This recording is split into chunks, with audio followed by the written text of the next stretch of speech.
बचपन में हुई शादी और राजकुमारी मारू का वो आत्मा को झकझोर देने वाला पत्र, ये सब राजकुमार ढोला की रूह को हिला देने वाला था। उसने पत्र के जरिए जब मारू के दिल का हाल जाना तो उसका हृदय भी फट पड़ने के लिए तैयार था। कोई किसी को इस हद तक चाह सकता है, वो ख्वाबों में भी नहीं सोच सकता था।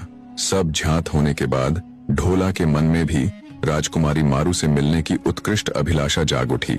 दूसरी तरफ दाढ़ी यानी भामसेन राजा पिंगल द्वारा लिखा हुआ पत्र राजा नल और रानी दमयंती के हवाले कर देते हैं, जिसमें राजा पिंगल ने राजा नल से राजकुमार ढोला को पुंगल भेजने और मारवण को ले जाने का अनुरोध किया था। वो पत्र पाकर राजा नल और रानी दमयंती बड़े प्रसन्न हुए। उन्होंने भामसेन का बड़े अच्छे से आदर सत्कार किया।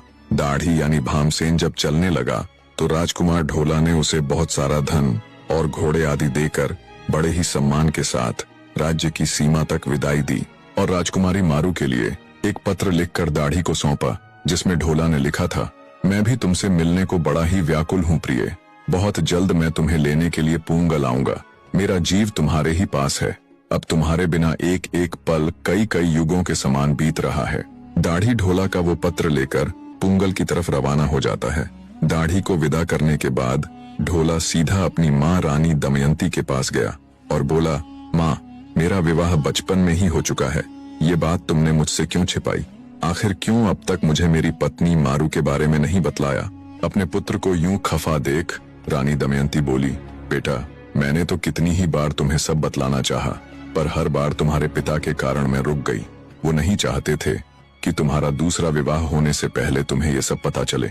माता दमयंती की बात सुन कुछ देर राजकुमार ढोला खामोश हो गए। फिर कुछ देर बाद चुप्पी तोड़ते हुए उसने अपनी माँ से निवेदन किया कि अब वो उन्हें राजकुमारी मारू को लाने के लिए पूंगल जाने की आज्ञा दे दे। रानी दमयंती स्नेहपूर्वक अपने पुत्र को पूंगल जाने की स्वीकृति देती हुई बोली, देख लो बेटा, यदि तुम्हारी बहू मालवण तुम्हें जाने दे तो अवश्य जाओ। माँ की व्यंग भरी वाणी सुन राजकुमार ढोला तिलमिला उठा और गुस्से के साथ पैर पटकता हुआ रानी मालवण के महल में पहुंच गया।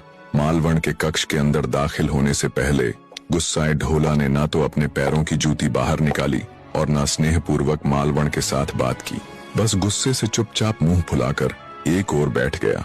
दरअसल बचपन में हो चुके विवाह और राजकुमारी मारू का पत्र पढ़ने के बाद राजकुमार ढोला के मन में मारू के लिए अवश्य ही प्यार उमड़ रहा था, पर आज से पहले तक रानी मालवण ने भी उसे अपने प्रेम में इस कदर जकड़ रखा था कि वो सीधे सीधे एकदम से अपनी पत्नी मालवण का विरोध भी न कर सका। पति ढोला का ये अजीब व्यवहार देख रानी मालवण हैरान थी।